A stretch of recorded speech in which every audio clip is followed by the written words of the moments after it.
أعوذ بالله من الشيطان الرجيم بسم الله الرحمن الرحيم فلولا نفر من كل فرقة منهم طائفة ليتفقهوا في الدين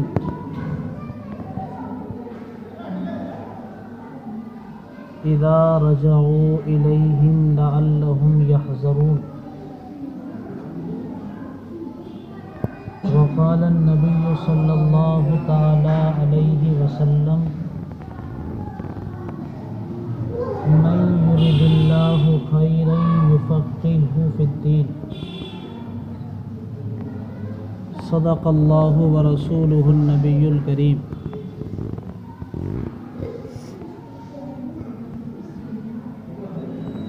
میرے محترم بزرگوں، مسلمان بھائیوں، آپ حضرات سے اس مختصر سے وقت میں کچھ دینی اہم گفتگو کرنی ہے۔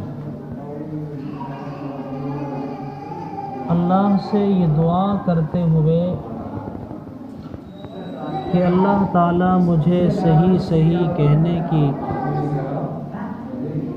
اور مجھے اور آپ کو بھی اللہ عمل کرنے کی توفیق عطا کرے۔ قرآن کریم کی جو آیت میں نے تلاوت کی ہے، اس امت کے ہر زمانے میں اللہ تعالیٰ نے امت سے یہ مطالبہ کیا ہے کہ ہر زمانے میں اس میں ایک جماعت ایسی ضرور ہونی چاہیے جسے دین کی پوری سمجھ بوجھ حاصل ہو، لیتفقہوا فی الدین، جس کے پاس میں دینی سمجھ بوجھ ہو، جن کے پاس میں حکمت عملی ہو، جو مسائل کو گہرائی کے ساتھ میں سمجھتے ہوں اور کس وقت میں اللہ تبارک و تعالی کا کیا تقاضا ہے اسے جاننے کی ان کے دل میں ایک فکر ہو۔ آپ حضرات نے یہ حدیث بھی سنی ہوگی، من یرد اللہ خیرا یفقہہ فی الدین، کہ اللہ تعالی جس کے ساتھ میں بھلائی کا، اچھائی کا ارادہ فرماتے ہیں، اسے اللہ تعالیٰ دینی سمجھ بوجھ عطا فرماتے ہیں۔ سنیے آپ نے یا نہیں کہ جس کے ساتھ میں اللہ تعالیٰ بھلائی کا ارادہ کرتے ہیں تو اللہ تعالیٰ اسے دینی سمجھ عطا فرماتے ہیں۔ یہ دینی سمجھ اور دینی حکمت عملی، تفقہ فی الدین، یہ آخر کس چیز کا نام ہے؟ دینی سمجھ بوجھ، تفقہ فی الدین اور دینی حکمت،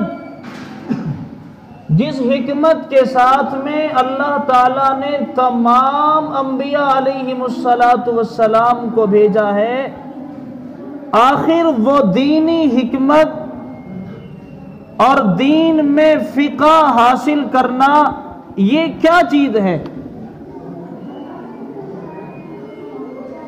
علماء نے لکھا ہے دینی سمجھ اس کو کہتے ہیں کہ انسان مسلمان ہر موقع کا ضروری امر سمجھ جائے کہ اس وقت میں میرے اللہ کا تقاضا یہ ہے، اس وقت میں دین کا موقع یہ ہے، اس وقت میں حکمت عملی یہ ہے، اس وقت میں دینی سمجھ بوجھ کا کام یہ ہے، اسے سمجھ جائے۔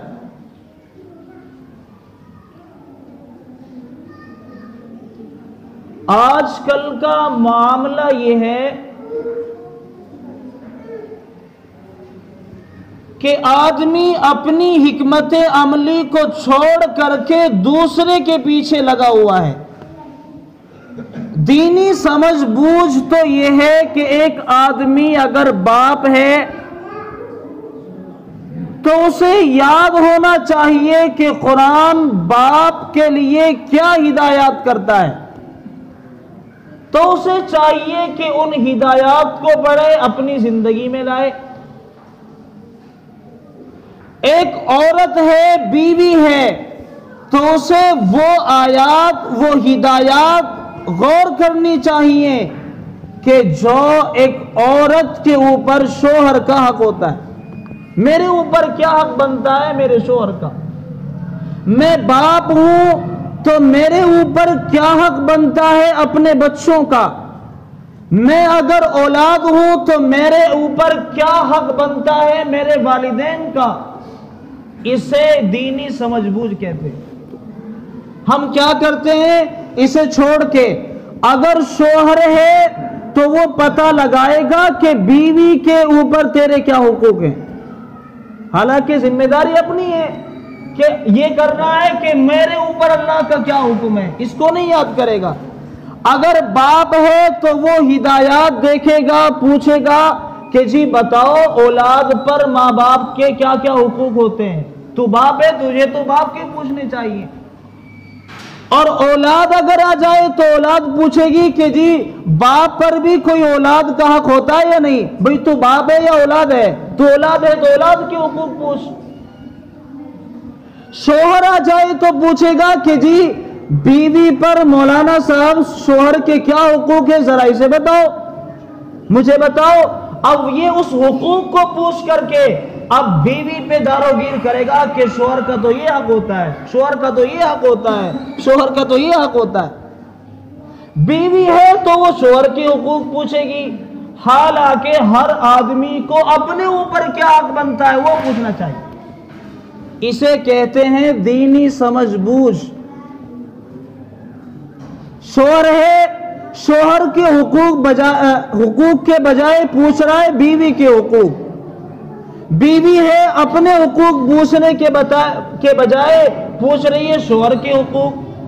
ایسے ہی استاد شاگردوں کے، شاگرد اساتذہ کرام کے، ہر آدمی جس مقصد پر، جس مرتبے پر، جس منصب پر فائز ہے تو اسے اس کے ہی بارے میں پوچھنا چاہیے۔ یہ ہوتا ہے ہر موقع کا ضروری امر۔ ایک تاجر آدمی ہے، اسے چاہیے کہ تجارت کے اصول اور تجارت کے قوانین، تجارت کے قواعد حاصل کرے تاکہ وہ ایمانداری، امانت داری، دیانت داری کے ساتھ میں اپنی تجارت کو چمکا سکے۔ ایک کسان ہے تو اسے چاہیے کہ کھیتی کے حقوق، جنگل میں رہنے کے بعد مجھے کرنا کیا ہے، میں اپنی نمازوں کو کیسے پڑھوں، اسے وہ چاہیے۔ تو جس آدمی کے لیے جو موقع محل اس سے مطالبہ کرتا ہے اسے چاہیے کہ اسی میں سمجھ بوجھ حاصل کرے۔ اپنا مقام اگر شوہر کا ہے تو شوہر کے حقوق سنو اور اسے اپنی زندگی میں لاؤ۔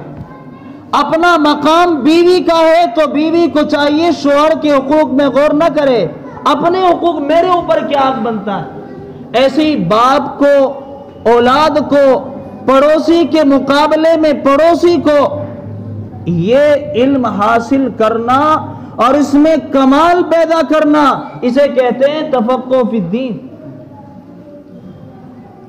اللہ کے نبی صلی اللہ تعالی علیہ وسلم کے پاس میں ایک آدمی آیا کہ آپ مجھے کوئی بہترین نصیحت کر دیجئے تاکہ میں اسے پلے سے باندھ دوں۔ اب نبی نے غور کیا کہ یہ آدمی اگر یہ نمازوں میں غفلت برتتا ہے تو اللہ کے نبی نے فرمایا دیکھو وقت پر نماز کا پڑھنا یہ سب سے اہم عبادت ہے۔ ایک آدمی دوسرا آیا، وہی سوال ایک ہی ہے، سوال پوچھا اللہ کے نبی کوئی بہترین نصیحت کر دیجئے۔ اب اللہ کے نبی صلی اللہ تعالی علیہ وسلم نے دیکھا کہ یہ مالدار آدمی ہے، اس کے آس پاس میں غریب لوگ ہیں، تندرست لوگ ہیں، تو سوال وہی ہے۔ اللہ کے نبی نے فرمایا کہ غریبوں کی خبر گیری کرنا یہ سب سے اہم کام ہے۔ غریبوں کی خبر گیری کرنا یہ سب سے اہم کام ہے۔ ایک آدمی سے اس کا پڑوسی پریشان ہے، وہ پڑوسی کے حق ادا نہیں کرتا، اب وہ پوچھنے آیا کہ جی مجھے بتائیے میں کیا کروں، سب سے بہتر عمل میرے لیے کیا ہے؟ فرمایا پڑوسی کا خیال رکھو، یہ سب سے بڑا عمل ہے۔ پوچھا آ کر کہ اللہ کے نبی مجھے نصیحت کر دیجئے میں جسے پلے سے باندھ لوں۔ پتہ لگایا کہ اس کے والدین ماں باپ ضعیف ہیں، کمزور ہیں، ناتواں ہیں، خود اپنے بوجھ کو برداشت نہیں کر سکتے۔ نبی نے فرمایا والدین کی خدمت سب سے بڑی عبادت ہے۔ سوال ایک ہی ہے اور جواب سب کو الگ الگ مل رہا ہے، اس لیے کہ جس کے والدین کمزور ہیں، بڑھاپے میں ہیں، بے کس اور بے سہارا ہیں، اس کے لیے سب سے بہترین عمل ان کی خدمت ہے۔ پڑوسی پریشان ہے تو سب سے بڑی خدمت دین کی پڑوسی کے حقوق ادا کرنا۔ ایک آدمی سفر پہ جا رہا ہے، سفر میں جو اس کا ساتھی ہے اس کے پاس میں پیسہ نہیں رہا، جیب کٹ گئی یا کھو گیا، یا غریب آدمی ہے اس کی وجہ سے کھا پی نہیں رہا۔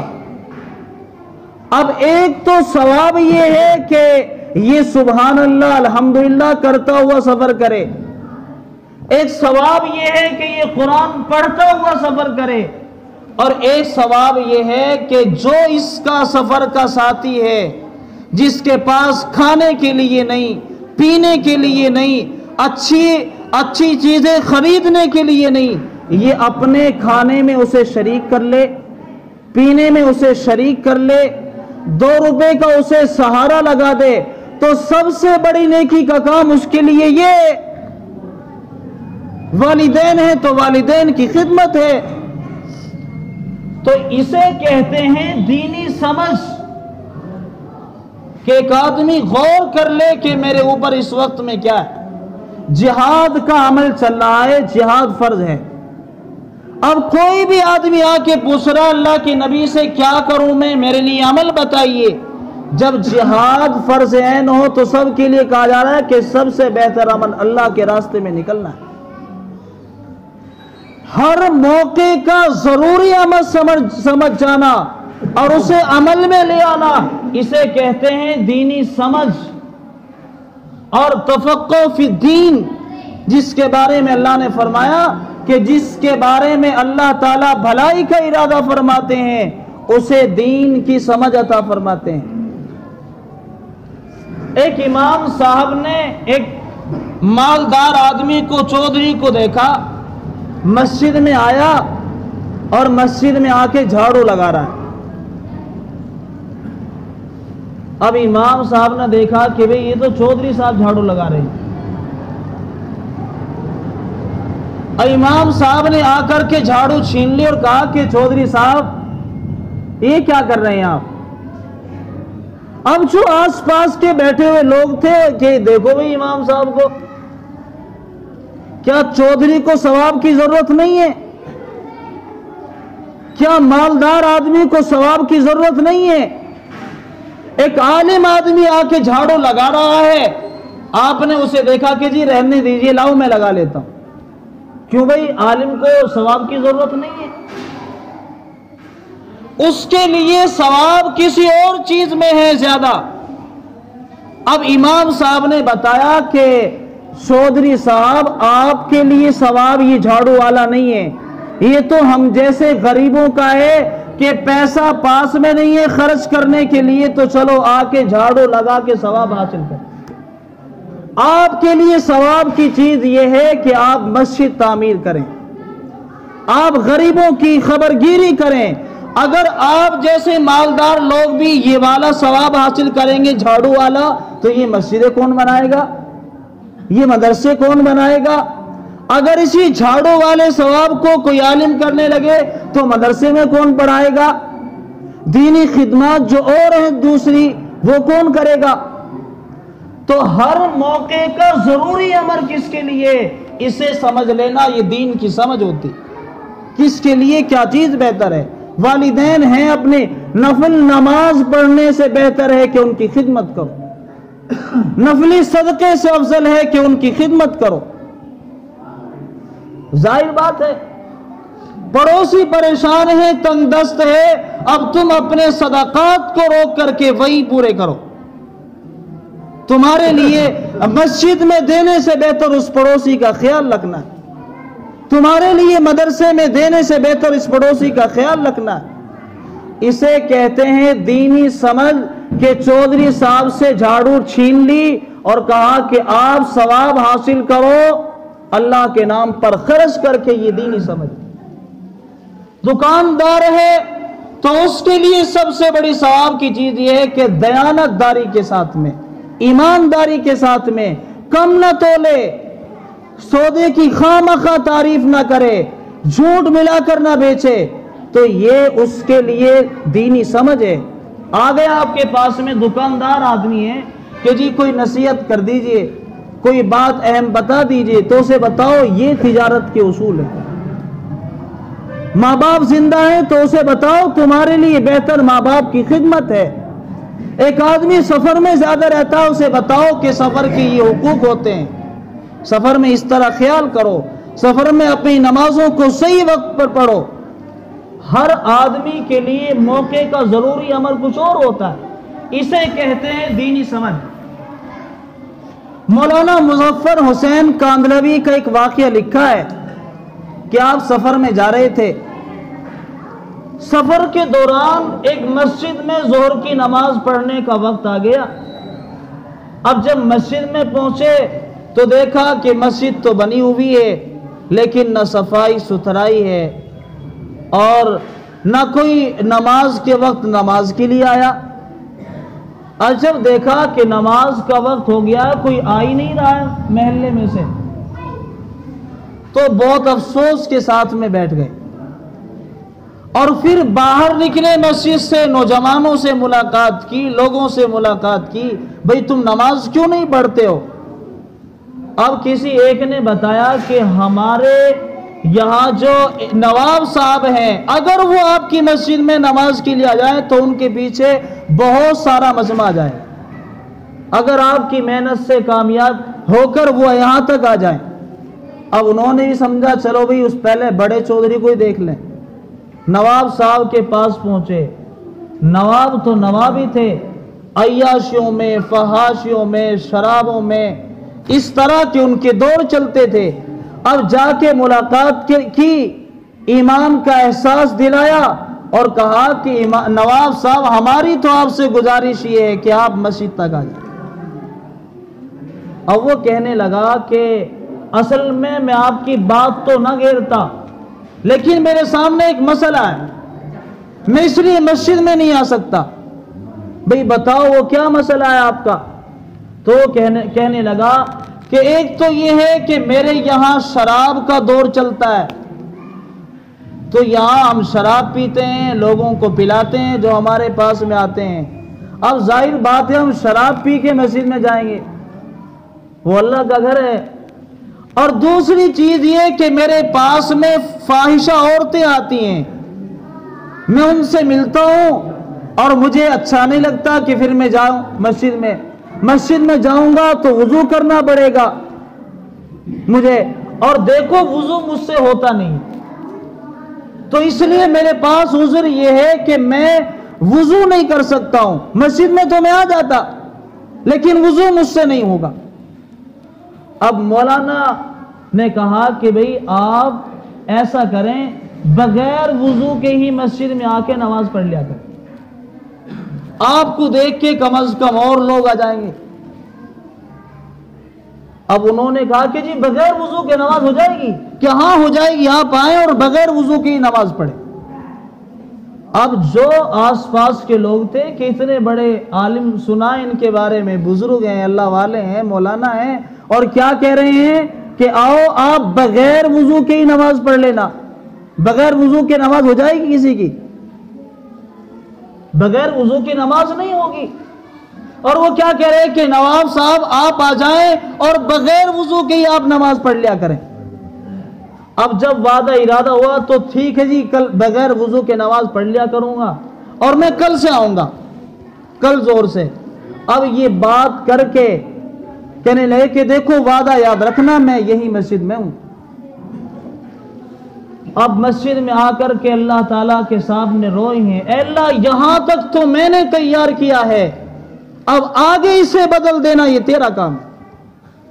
جب اگلے دن ظہر کا وقت آیا، نواب صاحب کو اپنا وہ وعدہ یاد آیا کہ بھئی چلو مسجد میں تو جانا ہی ہے، چلو چاہے بغیر وضو کے ہی، یہ کہہ کے گئے وعدہ کر لیا ہے۔ تو اب دل میں خیال آیا کہ ساری زندگی تو مسجد میں گیا نہیں، آج جا رہا ہے، آج تو کم از کم وضو کر لے، آج تو پہلی مرتبہ مسجد میں جا رہا ہے اور جائے گا بھی تو چل تو وضو کر لے، اور وضو کیا چل غسل ہی کر لے۔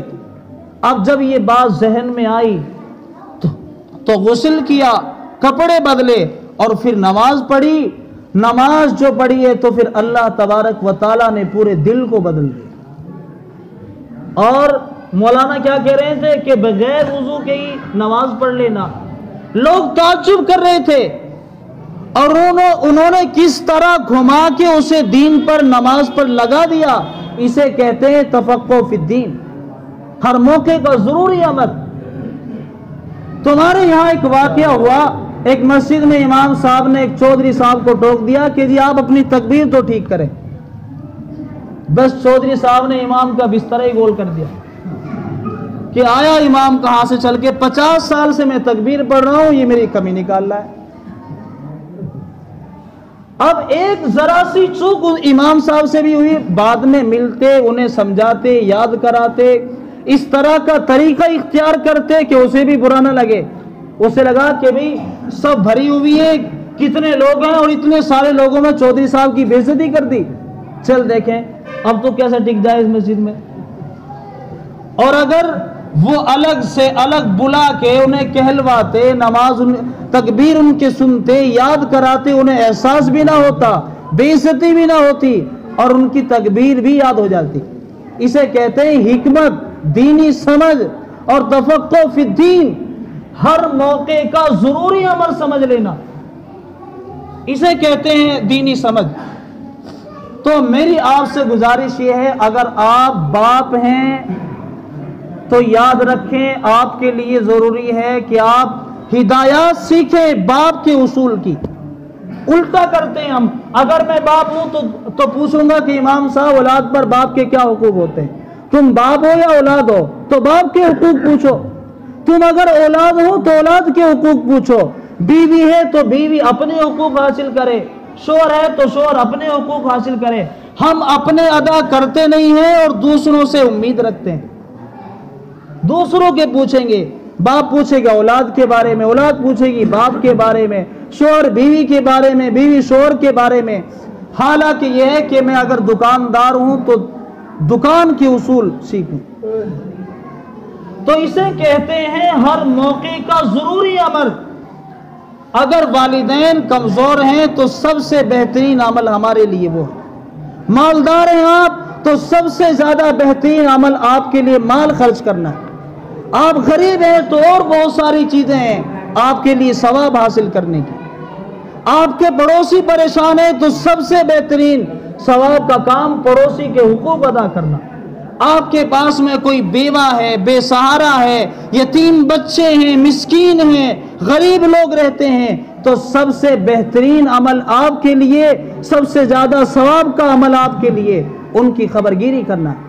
آپ سفر میں ہیں، آپ کے ساتھی کی جیب کٹ گئی، پیسہ نہیں ہے کھانے پینے کے لیے، تو تلاوت سے، قرآن سے، تسبیحات سے، تمام چیزوں سے بہتر اپنے اس ساتھی کی خبرگیری کرنا۔ اسے کہتے ہیں دینی سمجھ، کہ ہر موقع کا ضروری عمل اس تک پہنچانا، اسے کہتے ہیں دینی سمجھ۔ من یرید اللہ خیرا یفقہہ فی الدین، جس کے ساتھ میں اللہ تعالیٰ بھلائی کا ارادہ فرماتے ہیں اسے اللہ تعالیٰ دینی سمجھ عطا فرماتے ہیں۔ اللہ تعالیٰ ہم سب کو دینی سمجھ عطا فرمائے۔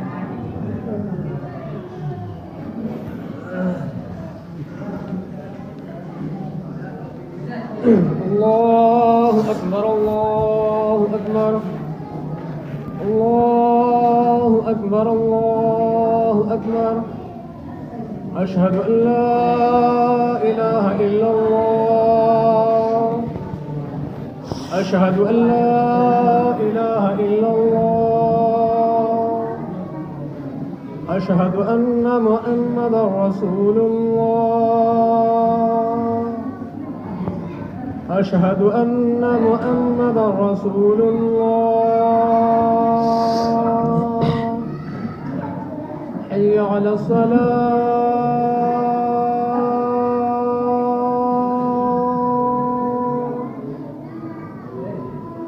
حي على الصلاة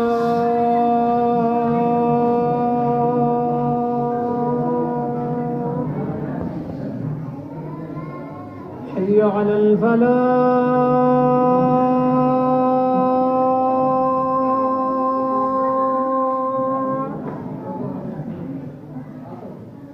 حي على الفلاح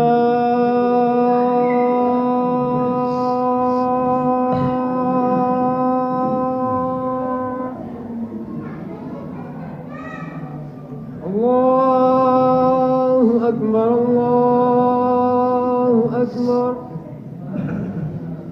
لا إله إلا الله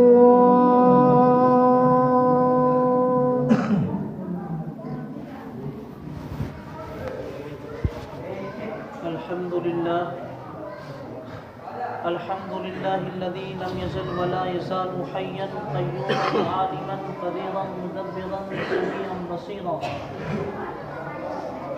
ونشهد أن لا إله إلا الله وحده لا شريك له ونشهد أن محمدا عبده ورسوله الذي أرسل إلى الناس كافة بشيرا ونذيرا وصلى الله تعالى عليه وعلى آله وأصحابه وأزواجه وذرياته وسلم تسليما كثيرا كثيرا أما بعد فيا أيها الناس إن لكم معالم فانتهوا إلى معالمكم وإن لكم نهاية فانتهوا إلى نهايتكم فإن العبد المؤمن بين مخافتين بين أجل قد مضى لا يدري ما الله قاض به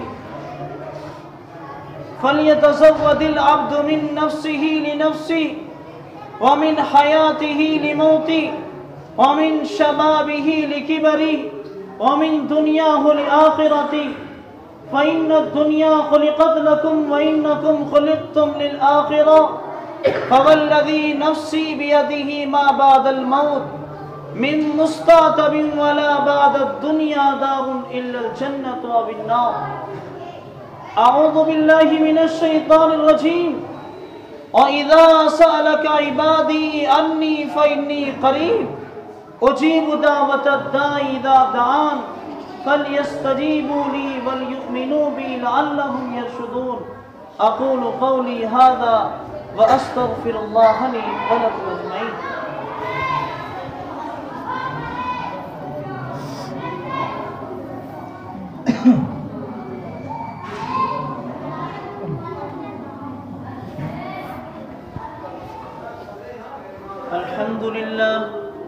الحمد لله نحمده ونستعينه ونستغفره ونؤمن به ونتوكل عليه ونعوذ بالله من شرور أنفسنا ومن سيئات أعمالنا من يهده الله فلا مضل له ومن يضلله فلا هادي له ونشهد أن لا إله إلا الله وحده لا شريك له ونشهد أن محمدا عبده ورسوله أعوذ بالله من الشيطان الرجيم إن الله وملائكته يصلون على النبي يا أيها الذين آمنوا صلوا عليه وسلموا تسليما اللهم صل على محمد وعلى آل محمد بعدد من صلى وصام وصل على محمد بعدد من قاد مقام وصلى الله تعالى عليه وعلى جميع الأنبياء والمرسلين والملائكة المقربين والخلفاء الراشدين خصوصا على خير البشر بعد الأنبياء بالتأكيد أمير المؤمنين أبي بكر الصديق رضي الله تعالى عنه وعلى مزين المنبر والمحراب أمير المؤمنين عمر بن الخطاب رضي الله تعالى عنه وعلى كامل الحياء والإيمان أمير المؤمنين عثمان بن عفان رضي الله تعالى عنه وعلى مظهر العجائب والغرائب أمير المؤمنين علي بن أبي طالب كرم الله وجهه. عباد الله رحمكم الله إن الله يأمركم بالعدل والإحسان وإيتاء ذي القربى وينهى عن الفحشاء والمنكر والبغي يعظكم لعلكم تذكرون اذكروا الله يذكركم وادعوه يستجب لكم ولذكر الله تعالى أعلى وأولى وعز وجل وتم وأحق وأكبر.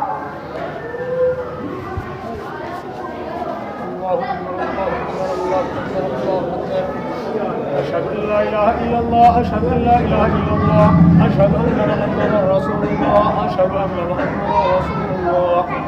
حي على الصلاة حي على الصلاة حي على الفلاح حي على الفلاح قد قامت الصلاة قد قامت الصلاة. الله أكبر الله أكبر لا إله إلا الله. الله أكبر.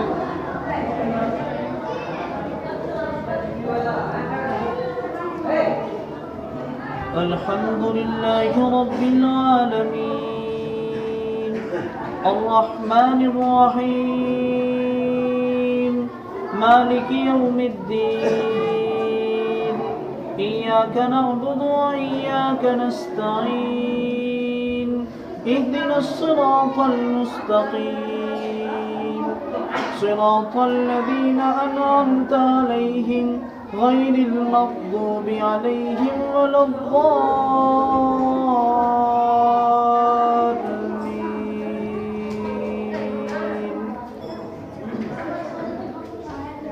يوم يقوم الروح والملائكة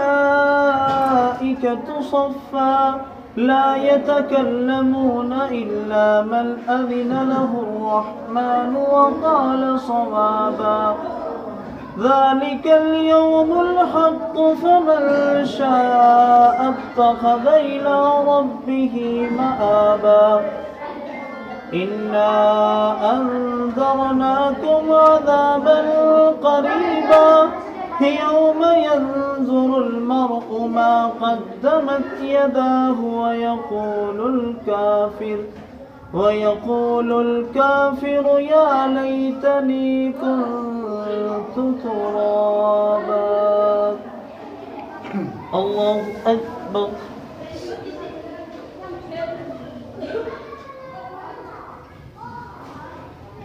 سمع الله لمن حمده. الله أكبر.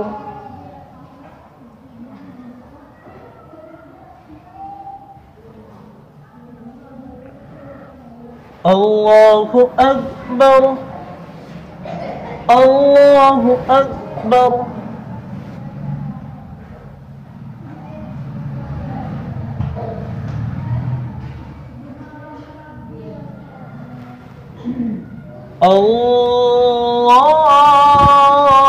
الله أكبر. الحمد لله رب العالمين الرحمن الرحيم مالك يوم الدين إياك نعبد وإياك نستعين اهدنا الصراط المستقيم صراط الذين أنعمت عليهم غير المغضوب عليهم ولا الضالين.